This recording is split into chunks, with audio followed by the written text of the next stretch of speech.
Once upon a time, in a small village nestled between rolling hills, there lived a woman named Eliza. She was a quiet and kind-hearted soul, always helping her neighbors with whatever they needed. Eliza had been married to a gentleman named Thomas for many years and they longed for a child. After years of waiting, Eliza discovered that she was finally pregnant. The news filled their hearts with joy and the entire village celebrated with them. However, as the months passed, something strange began to happen. Elisa's pregnancy stretched on much longer than it should have. While most women in the village gave birth within 9 months, Elisa's belly seemed to grow larger and larger with each passing week. She felt no pain, no discomfort, only an unexplainable heaviness in her stomach. By the 10th month, her neighbors began to whisper, Eliza should have given birth by now. What's taking so long? They asked. Some said it was a sign.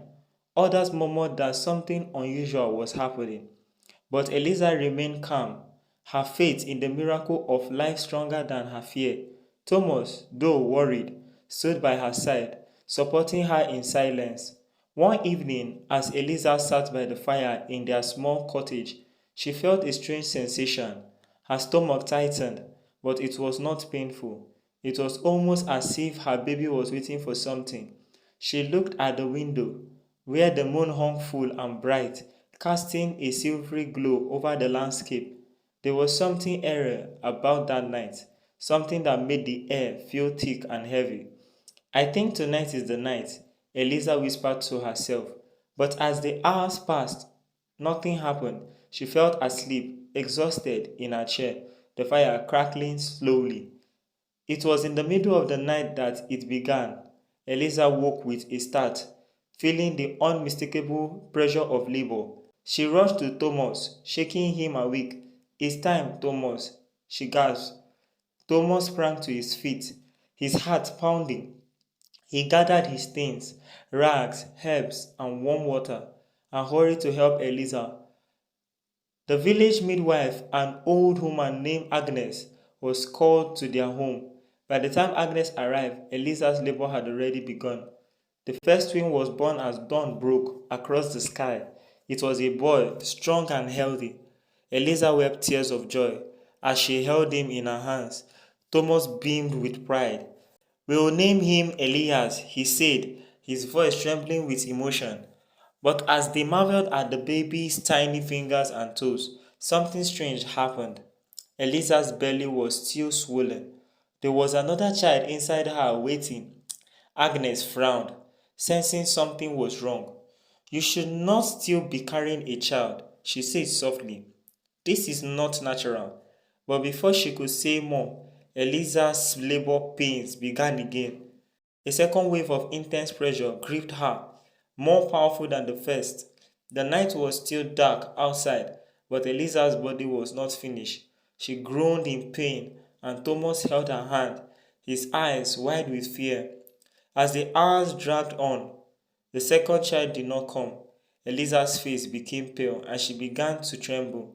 The moon had risen again, casting its old light over the room, and the air grew colder still. I can't, Eliza gasped. Something's wrong. Thomas looked desperately at Agnes. What's happening? Why isn't she giving birth? Agnes stepped back, her old eyes narrowing as she studied Eliza. This is not normal, she muttered. Something else is at work here.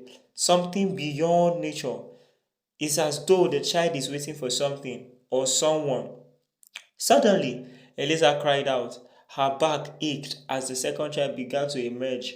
This time, the pain was unbearable and Eliza fainted from the strain. When she awoke, the room was dark. The fire had burned out, and there was only the soft glow of the dying embers. Thomas was beside her, holding a bundle in his arms. But this was not the same child. Where is our baby? Eliza whispered, still weak from the birth. Thomas hesitated. Eliza, there's something you need to know. The baby in his arms was a girl, but her eyes were not like any eyes Eliza had ever seen.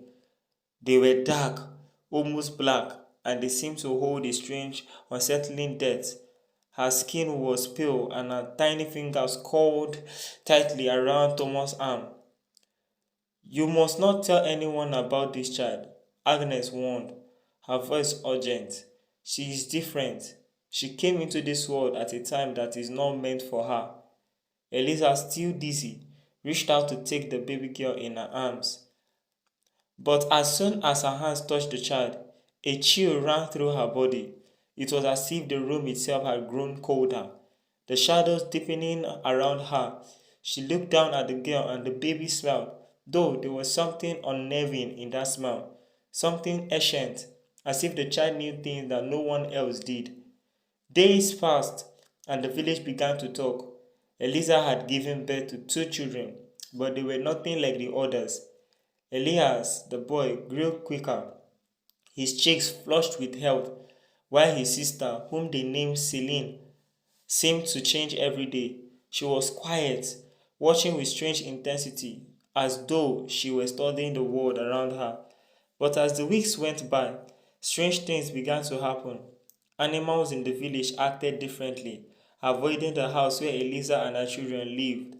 The crops began to wither, and an unsettling silence hung over the village as if something dark was creeping closer.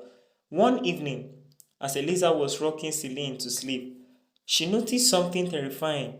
The baby's eyes, those deep dark eyes, glowed faintly in the dim light. She tried to blink away the fear that gripped her, but it was impossible. Something was wrong, and Eliza knew it. That night, the wind howled through the village. Eliza lay in bed, unable to sleep, her heart racing. She heard strange whispers outside her window, soft voices carried by the wind. They were calling her name. In the morning, Eliza found that Celine was gone. The crib was empty. Panic surged through her chest. She ran through the house, shouting her daughter's name, but there was no sign of her anywhere. Elias, too, had vanished. Frantic, Eliza searched the village. Her legs were weak, and her breath came in short gasps, but she couldn't stop. She felt something pulling her, a force she could not explain, leading her deeper into the woods that surrounded the village. There, in the clearing, she found them. Elias and Celine stood beneath the twisted old oak tree. The barks turned to her. The moon was full again, casting a strange light over them. Eliza's heart stopped when she saw what is happening. Elias, her sweet innocent boy, was no longer a child. He stood tall, his eyes glowing with a strange light, his face twisted in a cold, knowing smile. And Celine, the baby, who had seemed so fragile, was no longer a baby at all. She too had grown into something bigger. They turned to face her, their eyes dark and knowing. And with that, Eliza realized that her children, her twins, were not truly hers. They had been born under a dark moon, and now they were something beyond the human world. Eliza wanted to run, to scream, but her legs were frozen in place. She felt the pull of something ancient, something far older than the village itself, and she understood then that her children were not born by chance. They were born for something more. And as the wind howled around her, she knew her life was about to change forever.